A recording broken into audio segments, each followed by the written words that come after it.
찬송 211장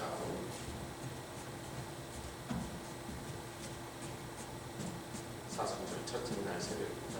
211장 그 참혹한 십자가에 주 달려 흘린 피 샘물같이 늘 흐르니 죄 많은 형제여 값없어도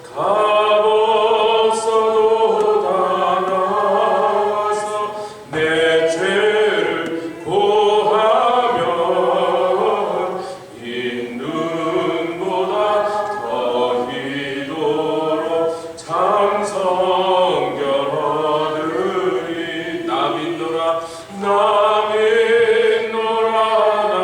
믿노라 보혈의 공로를 211장 흠없어도 피 흘리사 날 구원하셨네.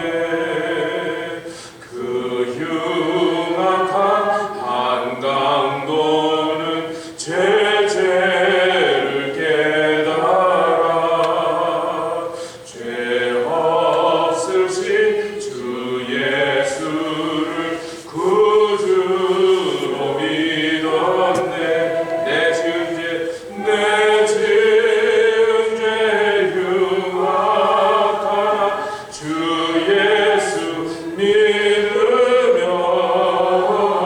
용서받은 강도같이 고용서받으리. 나 믿노라 할렐루야 보혈의 등로를 흠없어도 피를 날 구원하셨네.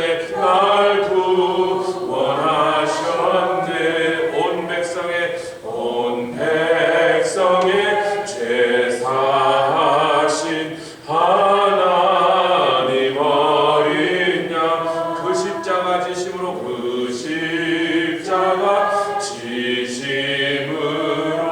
온 인류 구했네. 저 영원한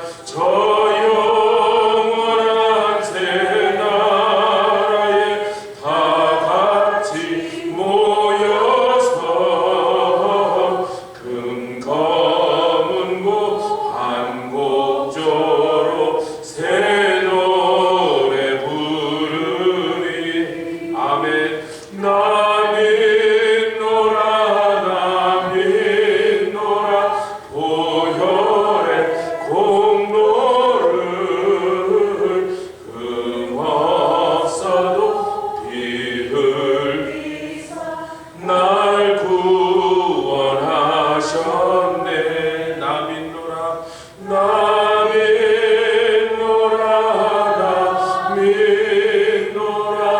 보혈의 공로를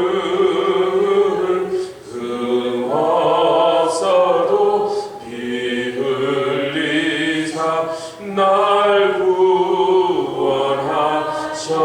구원하셨네. 사순절 첫째 날 새벽입니다. 오늘 이 시간에 우리 주님 이 땅에 오셔서 고난 받으시고 또한 하나님의 영광을 보이시고 그 이름을 우리에게 나타내십니다. 주님의 걸어가셨던 발자취 우리 함께 동참하며 사순절 40일 동안을 함께 따라가려고 합니다. 오늘 아침에 다 같이 좀 통성으로 기도하면서 주님 이 기간 동안에 나에게 가까이 오시고 나는 주님 안에 들어가서 영원히 하나 되게 하여 주셔서 함께 잠시 통성으로 기도하겠습니다. 주님 감사합니다. 아버지 하나님 이 새벽에도 주님 전에 나오게 하심을 감사합니다. 아버지 하나님 우리가 세상의 헛된 영광을 쫓지 아니하고 세상의 쾌락과 아버지의 정욕을 따르지 말게 하여 주시고 우리 주님 그 모든 것들을 다 버리시고 오셔서 자기의 영광을 다 하나님 앞에서 아버지 벗으시고 종의 형상으로 오셔서 아버지의 겸손한 정으로 오셔서 섬기시고 나누시고 아버지 다 버리셨나이다. 아버지 주님과 함께 가기를 원합니다. 예수와 함께 살기를 원합니다. 예수 안에서 내 안에 계시고 나는 주님 안에 있게 해주시며 주 안에서 아버지 교회 안에서 아버지 또한 이 영원한 언약과 소망 가운데서 걸어가게 하시고 속히 다시 오겠다고 하신 주님 어서 오시옵소서. 어서 오시옵소서. 주님 이 사순절 첫 새벽에 우리의 마음과 심령을 주께 드리옵니다. 우리가 찬양하며 나왔습니다. 주님 비록 이 땅에서 고난당하셨습니다. 배척당하셨습니다. 심지어는 사랑하는 제자들과 가족들에게까지 버림받으셨으나 주님 찬미하며 겟세마네 동산에 나가셨습니다. 아버지의 뜻에 순종함으로 영원한 한 제물로 흠없죠 거룩하게 드리신 주님을 찬양합니다. 주님 안에서 발견되기 원합니다. 우리 안에 내 안에 들어오셔서 영원토록 떠나지 않겠다고 약속하신 것처럼 이동안 인도하신 것처럼 앞으로도 인도하여 주셔서 한 걸음 한 걸음 예수와 함께 동행하는 삶을 살게 해주셔서 사순절 동안 주님 앞에 나오기로 아버지 우리의 마음에 결심하고 나왔는데 아버지의 여러 가지 방해와 또한 여러 가지 형편 가운데서도 주의 전에 나왔사오니 은혜 내려 주시옵소서. 감사드리며 예수 그리스도의 귀하신 이름으로 기도드렸사옵나이다. 아멘. 출애굽기 6장 6절로 8절까지 말씀. 출애굽기 6장 6절로 8절까지 말씀. 이 말씀이 바로 출애굽기 전체의 키버스가 되는 말씀입니다. 오늘 아침 먼저 이 말씀으로부터 시작하겠습니다. 출애굽기 6장 6절로 8절 우리 다 같이 한 목소리로 합독하여 봉독하겠습니다. 시작. 그러므로 이스라엘 자손에게 말하기를 나는 여호와라. 내가 애굽 사람의 무거운 짐 밑에서 너희를 빼어내며 그 고역에서 너희를 건지며 편팔과 큰 재앙으로 너희를 구속하여 너희로 내 백성을 삼고 나는 너희 하나님이 되리니 나는 애굽 사람의 무거운 짐 밑에서 너희를 빼어낸 너희 하나님 여호와인 줄 너희가 알지라. 내가 아브라함과 이삭과 야곱에게 주기로 맹세한 땅으로 너희를 인도하고 그 땅에 너희에게 주어 기업을 삼게 하리라. 나는 여호와라 하셨다 하라. 우리가 이 말씀을 출애굽기 전체의 키버스로 삼았습니다. 하나님께서 왜 이스라엘 백성에게 이런 큰 구원의 역사를 일으키시려고 하는지 그 이유와 목적과 당신의 마음을 이 세 절에서 밝히고 계시고 이것이 출애굽기 전체를 설명하는 그 전체를 우리가 이해하는 데 도움이 되는 키버스입니다. 기독교는 참 그 세상의 사람들이 가지고 있었던 생각에 굉장히 반대되는 그런 말씀을 우리에게 주십니다. 밤이 되고 아침 되니 첫째 날입니다. 어둠이 먼저 우리 삶 가운데 있고 그 어둠 가운데서 고통하고 신음하는 자는 거예요. 예수 그리스도가 오십니다. 그분을 만나고 그분을 믿고 그분을 통하여 우리가 영생하고 있습니다. 그 예수를 붙잡고 온 세계를 걸어가야죠. 그분을 사랑하고 그분 안에서 발견되고 그분의 공급하시고 그분의 은혜로 우리가 하루하루 승리해 나가는 이것이 기독교입니다.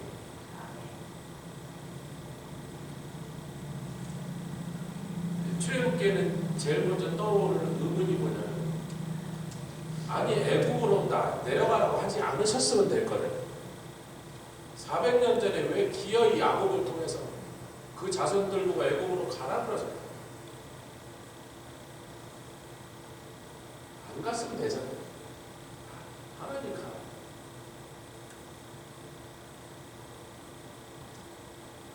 이런 게 질문이 계속 꼬리를 물고 이어지죠. 에덴 동산에다 선악을 알게 하는 나무 열매를 안 만드셨으면 될 거예요. 그걸 왜 기어이 그걸 거기다 세워놓으셔가지고 인간이 범죄하게 하십니다. 여러분 이런 것들을 저희가 참 이거 의문스러워. 많은 사람들이 이거 공통적으로 질문을 던져요. 제가 기독교에 대해서 말하면 가장 많은 질문을 던져요. 가장 많이 받은 질문이 그 질문. 세상 사람들한테 전해보면 그 질문을 제일 많이 해요. 왜 선악을 알게 하는 나무의 열매 거기다 심어 놓으셨는데? 그 비밀은 선악을 알게 하는 나무에 있는 게 아니라 그 옆에서 있던 생명나무에서. 예전에 저 높은 하늘의 천상에서, 영계에서, 이 세상이 창조되기 전에 사단에게, 그때는 사단이 아니었죠, 이름이요? 루시엘이라고 우리가 추정합니다. 다른 천사장들에게 하나님이 당신의 애를 붙여주셔서 가브리엘, 미가엘 하셨던 것처럼 루시엘이라고 불렀을 거라 우리가 짐작합니다. 근데 그 사단에게 너무나 아름다운 직분과 영화로운 권세를 주시고 하나님을 가장 가까이서 섬길 수 있도록 그를 그냥 아름다움으로 씌우셨습니다. 우리가 참 이상해요. 자녀에게요, 사랑하는 마음으로 좋은 거 주고, 사달라는 거 다 사주고, 해달라는 거 다 해주고, 원하는 거 다 해주고, 한 번도 야단치지 않고, 한 번도 섭섭하게 하지 않으면 그놈의 자식이 잘 되면 좋은데 꼭 그놈이 나중에 보면 사람이 안 된 이상한 망나니가 된다. 사단을 통하여 그것이 우리에게 입증된 거죠. 그래서 성경은요, 고난당한 것이 나에게 유익이라. 내가 그 고난을 통하여 여호와의 율례에 있는 놀라운 비밀을 배우노라. 인생이요, 참 고난 중에 태어나서 많은 갈등을 지나가고 알 수 없는 고통 속에서 하나님 왜 내 삶이 이렇습니까? 울부짖고 신음하며 부르짖는 가운데서 하나님의 구원을 맛보아야 그 나를 위하여 십자가에 돌아가시고 그 아들을 보내서 죽기까지 나를 사랑하신 하나님을 영원토록 사랑하며 감사하며 찬송하며 그분께 순종하는 일을 기쁨으로 할 수 있도록 출애굽기 전체를 그냥 그렇게 이 짧은 이 속에다 다 집어넣을 수 있다. 우리가 6장 6절부터 다시 한번 읽겠다. 6절과 7절 읽겠습니다. 시작. 그러므로 이스라엘 자손에게 말하기를 나는 여호와라. 내가 애굽 사람의 무거운 짐 밑에서 너희를 빼어내며 애굽 사람들의 그 무거운 짐이 없었더라면, 애굽이라는 것은요, 지구상에서 가장 기름진 땅을 상징하는 것입니다. 하여튼 거기다가요, 씨를 심을 필요 그냥 씨앗을 그냥 지능에다 던져만 놔도 몇 달 후에 가면 거기서 곡식이 자라고 있을 만큼 말할 수 없이 기름진 땅에 풍부한 물이 나일강을 통하여 날마다 공급되어서 무슨 농사의 기술이고 필요 없으니까 그냥 꽂아만 놓으면 거기서 곡식이 열려요. 그리고 지금도 아프리카를 먹여 살리는 것입니다. 아프리카의 정원이라고 21세기 지금도 그렇게 불러요. 나일강 아프리카의 정원, 이집트 아프리카의 정원.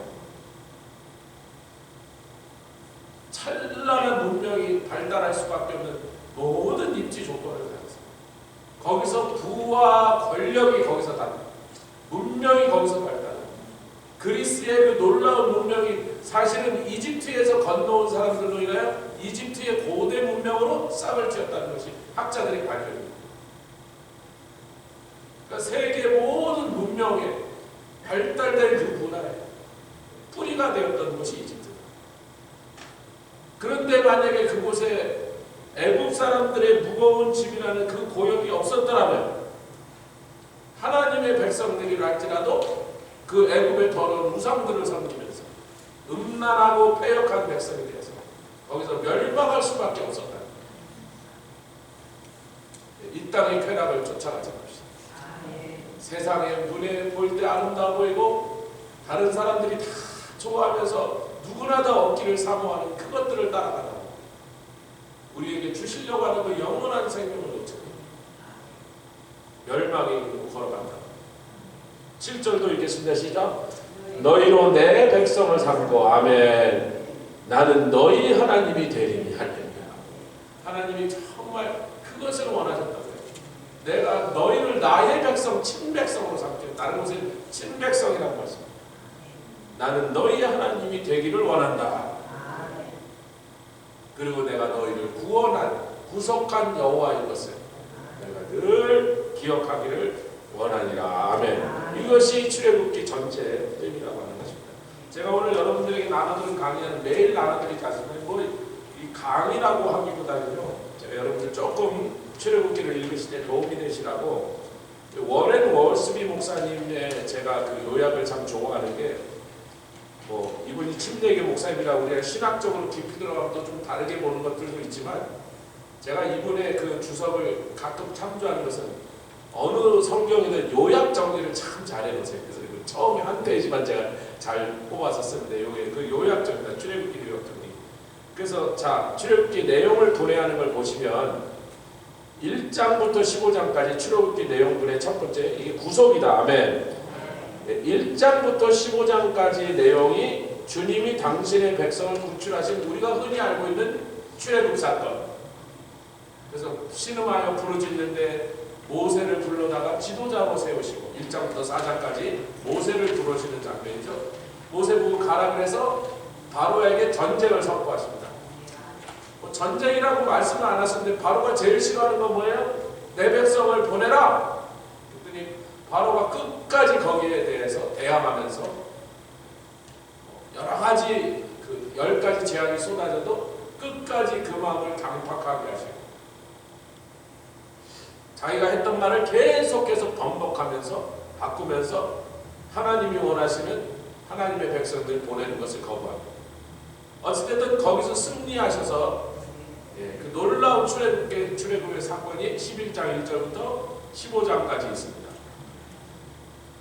그 다음에 이제 홍해를 건너 광야에 들어간 사람들을 당신의 백성을 돌보시는데, 우리가 잘 아는 사건들이 막 나옵니다. 치료하시고 고기를 먹이시고, 치료하시는 것은 어디예요? 엘림에 가기 전에, 엘림에서 70종려나무 있는 데까지 가기 전에 바로 여호와 라파의 하나님께서 나는 너를 치료하는 여호와라 하고 말씀하셨던 마라의 쓴물의 사건이 나고요. 고기를 먹이시고 만나를 먹이시고 반석에서 물이 나게 하시고 지켜보호하시는 이런 것들이, 이 18장까지 당신의 지도자를 조언하여 주십니다. 두 번째 큰 팀은 19장부터 24장입니다. 주님의 당신의 백성들을 택하셨다. 그래서 백성들을 예비하시고, 이 백성을 예비하셔서 뭘 하려고 하냐면 율법의 말씀을 신의 산에서 받게 하십니다. 할렐루야. 그러니까 율법의 말씀을 받기 전에 먼저 준비되라. 먼저 정결케 하시고, 율법의 말씀을 받은 다음에 언약책과 나중에 보면 백성들에게도 피를 뿌리십니다. 뭐다? 피로써 확증하는 것이다. 예수의 피를 가리키는 것입니다.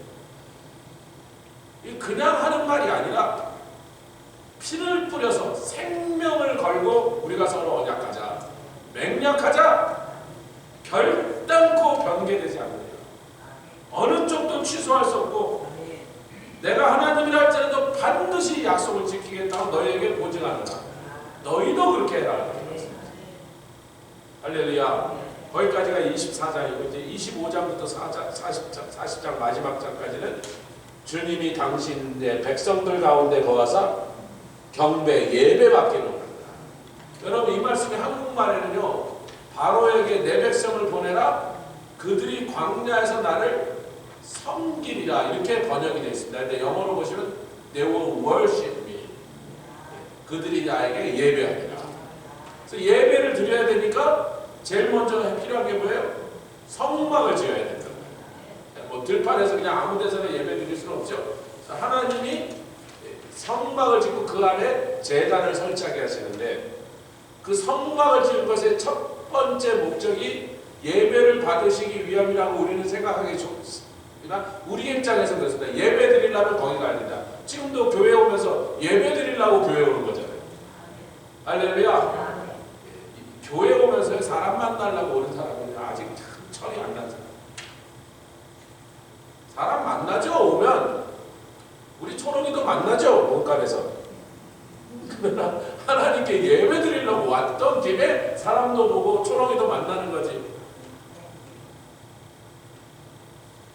할렐루야. 그러나 하나님의 입장에서 볼 때는요, 내가 너희와 함께 임마누엘 하나님으로 너희와 함께 거하기로 하라. 레위기 10장에 그래서 이 말씀 뭐라 하냐면 아론의 두 아들 대제사장이 되려고 연습하다 말고 잘못된 불을 취하여 나답과 아비효가 불에 타 죽어버리지 않습니까? 그래서 그 불에 타 죽은 그 황망한 사건 속에서 바로 모세를 통하여 아론에게 말씀이 떨어지는데 너희들은 그들의 죽음을 슬퍼하지도 말고 장난치는다고 난리치지도 말고. 그러면서 하나님 뭐라 하십니까? 가까이 나와서 나를 섬기는 자에게 내가 거룩을 요구한다. 그러니까 하나님과 함께 거하려니까 예배를 드려야 되고 우리 죄를 씻어야 되고 우리 죄를 성결하게 깨끗하게 되는 역사, 그 작업이 필요하게 된다. 천국에 들어갈 때 죄 있는 자 못 들어온다고 요한계시록 19장, 20장, 21장이 계속 거짓말하는 자, 술객과 못 들어온다 계속 못 들어온다를 강조하고 있어요. 어떤 사람이 들어온다는 얘기보다 어떤 사람이 못 들어온다를 계속 강조하고 있어요. 왜 그렇습니까? 영원토록 그 거룩하신 하나님과 이제는 얼굴과 그분의 보좌 앞까지 나아가서 그 거룩하시기, 그 존귀하신 분 앞에 그 보좌 앞에까지 나아갈 수 있으려면, 그분과 함께 천국에서 지내려면 못 들어온다 그 자들은 못 들어온다니까.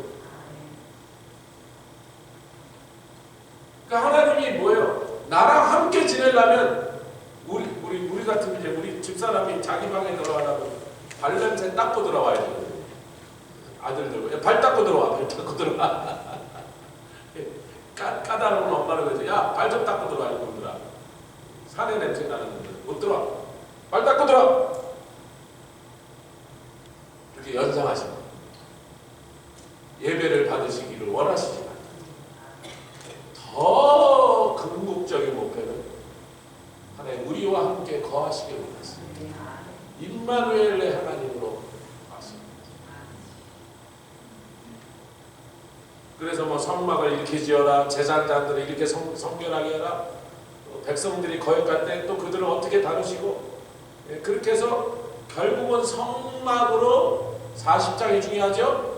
성막 안으로 이제 하나님의 영광이 임하사. 아멘. 드디어 너희들과 내가 이제 한 곳에서 만나라. 내가 늘 여기서 너희와 함께 이 광야 생활을 걸어가는 하나님의 영광의 임재를 40장의 결론으로 보여주십니다.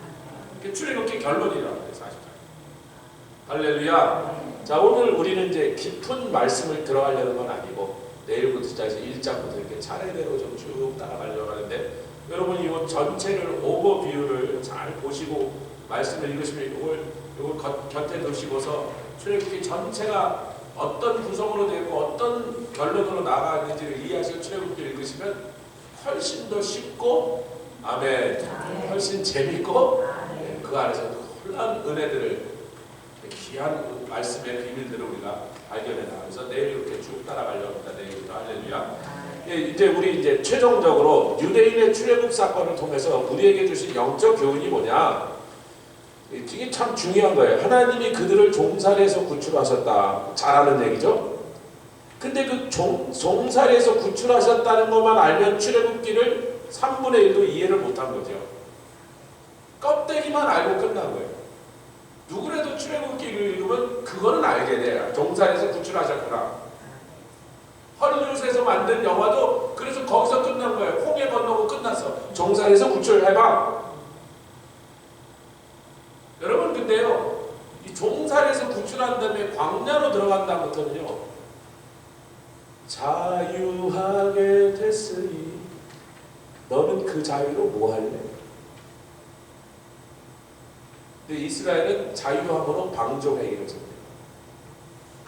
옛날에 바로 밑에서 자기들을 채찍으로 때리는 애굽 사람들의 그 간역자들 밑에서 날마다 사람 밑에 취급을, 짐승 취급을 받으며 두들겨 맞으며 학대를 당하면서 꼼짝 못하고 그들에게 맞으니까, 죽으니까 꼼짝 못하고 복종하였던 그들이, 하나님 내가 너희를 구원한 여호와로라, 내가 너희를 공급하는 여호와로라. 내가 너를 보호하고 치료하는 여호와로라.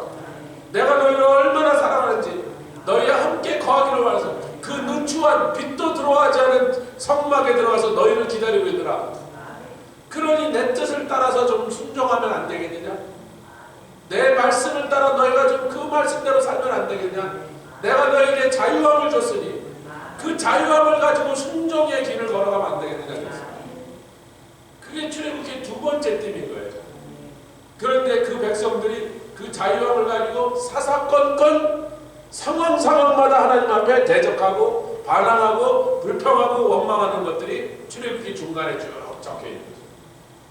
나중에 민수기에 보면 그 더 적나라하게 사건들이 자세하게 설명되어 있습니다. 그런데 저와 여러분들은 이미 순종의 길을 시작했으니까 할렐루야. 순종의 길을 걸어가는 여러분들 축하합니다. 할렐루야. 옆에 계십니다. 우리는 잡종이 아닙니다.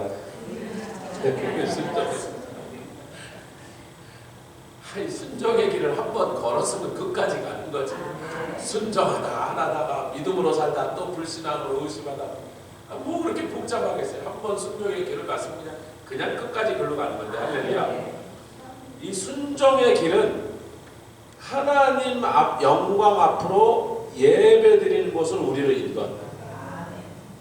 출애굽기 40장 드디어 결국은 끝에 이스라엘 백성이 순종의 길을 걸어가기 시작하고 하나님 지시하신 모든 것들을 순종하여 기쁨으로 성막을 짓고 기쁨으로 그 모든 도구들을 제작할 때 여인들은 손거울을 갖다 드리고 남자들은 금과 패물을 갖다 바쳐서 넘치도록 드리고 더 이상 필요 없다라고 할 때까지 하나님 앞에 갖다 드렸습니다. 광야에서 금덩어리를 뭘 사겠습니까? 광야에서 금반지를 팔아서 누구한테 팔겠습니까? 아무 소용도 없는 금덩어리.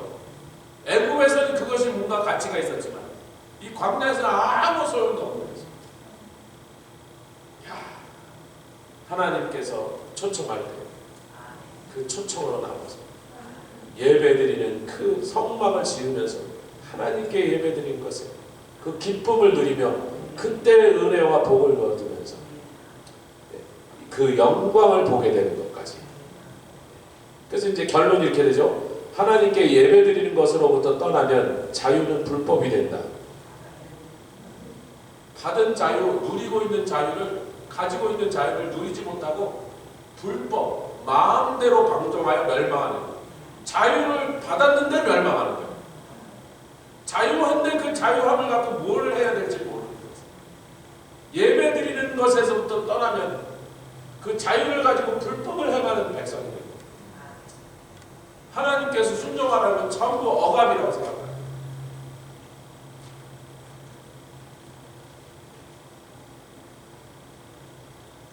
다시 가서 그 못된 바로를 섬기는 게 낫다. 이런 망령된 생각. 틈틈이 이스라엘 백성들이 그 망령된 생각할 때마다 꼭 하는 말이 뭐예요? 애굽으로 돌아옵니다. 거기 가서 차라리 그 음란하고 더러운 애굽의 신들을 섬기고 애굽의 바로한테 채찍 맞으면서 사는 게 차라리 낫다. 그때마다 하나님 진노하시죠. 예배드리는 가운데서 하나님을 경배하는 생각. 저 여러분 순종이 억압이 아니라 순종이 참으로 최고의 기쁨이요 행복이 우리를 향하신 복을 주십니다. 하나님 놀라운 복을 하는 것을 알고 살아가시는 저와 여러분 되시길 주님으로 축원합니다. 같이 기도하면서 나아가기를 원합니다. 할렐루야. 주님 감사합니다.